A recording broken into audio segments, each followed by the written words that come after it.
इतिहास की दृष्टि में भारत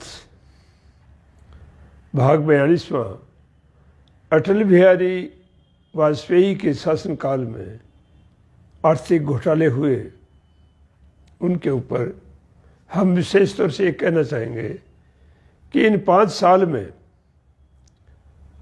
राजसत्ता बीजेपी और आरएसएस की थी और राजसत्ता प्रांतीय नेतृत्व इनके साथ था। बहुत बड़ा एक जंबो जेट इनका मंत्रिमंडल था और इन्होंने अपने सहयोगियों के द्वारा और देश को और देश की अर्थव्यवस्था को जी भर कर लूटा। उस लूट के उन घोटालों के कुछ सूची हमारे पास है, जो हम सूची आपके सामने पेश करने चाहेंगे।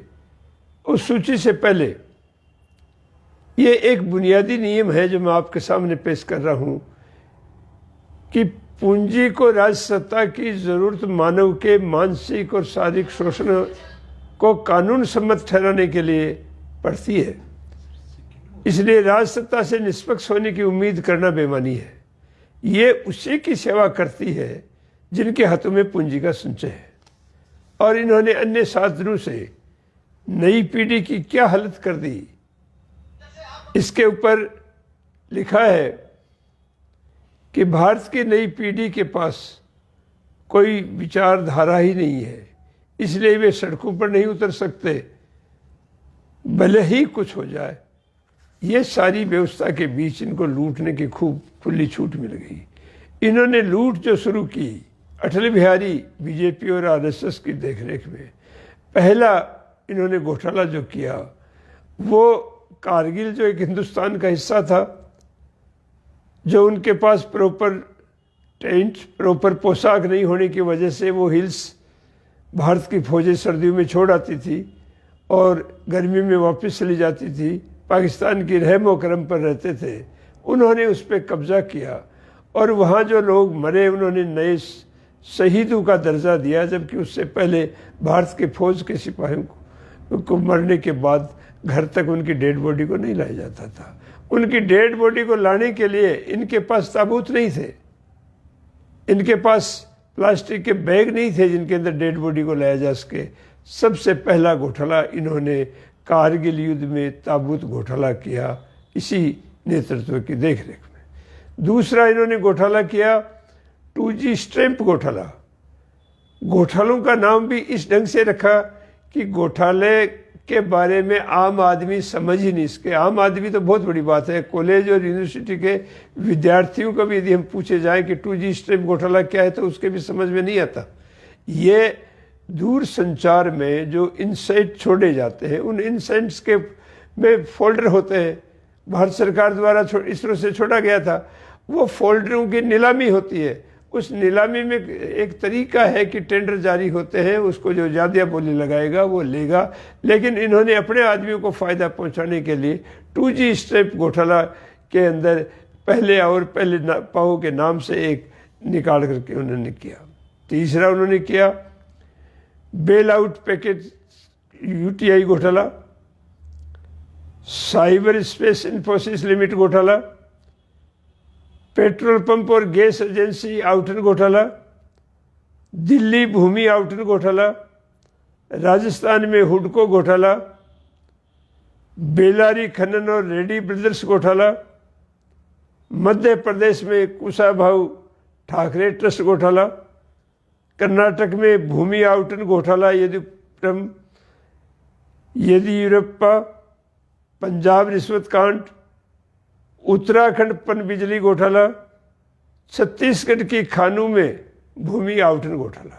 एक देखिए कि जो राजसत्ता किस ढंग से अंधी हो करके देश के प्राकृतिक संसाधनों का शोषण करने के लिए कि राज्य में जहां सबसे ज़्यादा खनन है उन खनन के आधार पर प्रांतों के टुकड़े कर दिए जाएं, जिससे कि उनको अपने चहेतों को लूटने की छूट दी जाए। तो छत्तीसगढ़ भी अलग एक टुकड़ा बना दिया गया, उसमें भी इन्होंने घोटाला किया, उसमें भी यही थे। पुणे में जो भूमि घोटाला हुआ उसमें गिडकारी था इनका, उत्तराखंड में गैस आधारित पावर प्लांट था, उसमें इनका घोटाला है।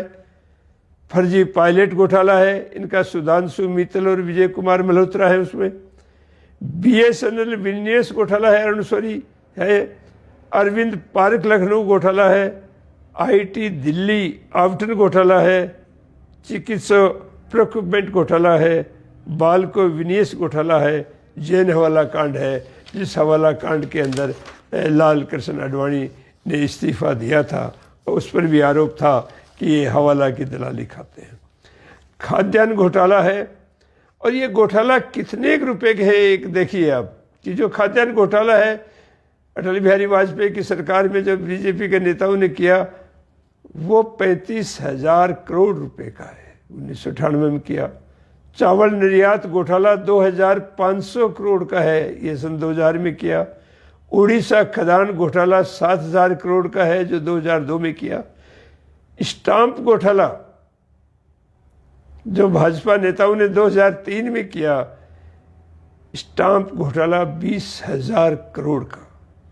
संजय अग्रवाल गृह निवेश घोटाला 600 करोड़ का। कलकत्ता स्टॉक एक्सचेंज 120 करोड़ का। केतन पारिक प्रतिभूति घोटाला 1,000 करोड़ का कर गया। UTI घोटाला 32 करोड़। डालमिया शेयर घोटाला 595 करोड़। टीक पौधों का घोटाला 8,000 करोड़। उदय गोयल कृषि उपज घोटाला 210 करोड़। बिहार भूमि घोटाला 400 करोड़। SNG पावर प्रोजेक्ट घोटाला 376 करोड़।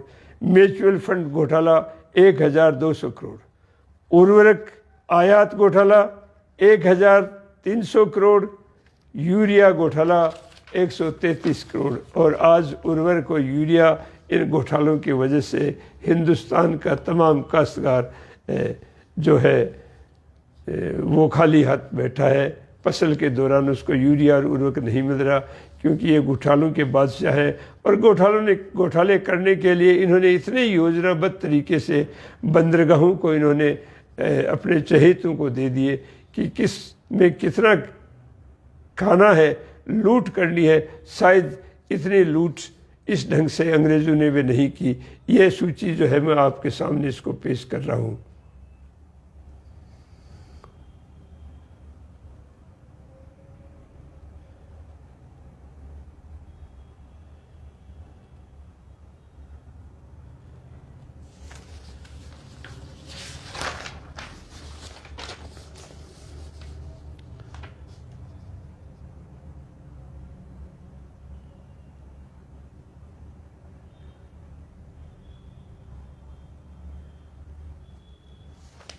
ये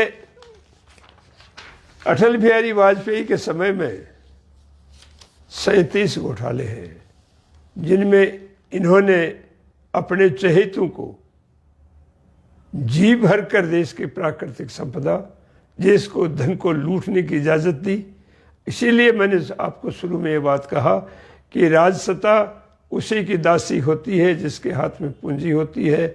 और इन्होंने जितनी सेवा हिंदुस्तान में बहुराष्ट्रीय कंपनियों की है, जितनी सेवा अमेरिकन एजेंसियों की है, उसका नतीजा आगे चल कर के देश की हालत क्या हुई वो हम आगे के एपिसोड में बताएंगे। क्योंकि अटल बिहारी वाजपेयी के समय सारी स्थिति हमने आपके सामने बता दी थी कि एक देश के अंदर एक प्रखर वक्ता प्रधानमंत्री के रूप में, जो अंतर्राष्ट्रीय स्तर पर एक बोलने में माहिर था, कलाबाजी दिखाने में माहिर था, घड़ियाली आंसू बहाने में माहिर था, उसने हिंदुस्तान में लाखों करोड़ों की लूट की है। उन लूट के और सारी ही लूट के अंदर क्या हुआ क्या नहीं हुआ, जो आगे सरकार आएगी उनका हम करेंगे। और हम इस अटल बिहारी वाजपेयी का यही इस लूट के साथ ही समाप्त करते हैं। जो इसको आदर्श पुरुष मानते हैं वो केवल इस देश के अंदर अलग तरह के लोग हैं। आम आदमी की क्या स्थिति है, हर आदमी एक दूसरे से वाकिफ है। और हमें दुख है कि भारत का जो मीडिया है वो केवल एक भाड़े की मीडिया के अलावा उसकी स्थिति नहीं बची। वो जिसको पार्लियामेंट का चौथा स्तंभ कहा जाता है, वो चौथा स्तंभ ढह चुका, उसकी जड़ों के अंदर दीमक लग चुकी है। इसलिए देश को बर्बाद करने के लिए इस भाजपा और आरएसएस की सरकार, जिसका नेतृत्व अटल बिहारी वाजपेयी कर रहा था, ये हम इसको यहीं समाप्त करते हैं और इसी लूट के साथ, और उसके बाद अगले चुनाव पर और अगले प्रधानमंत्री पर हम आएंगे। धन्यवाद।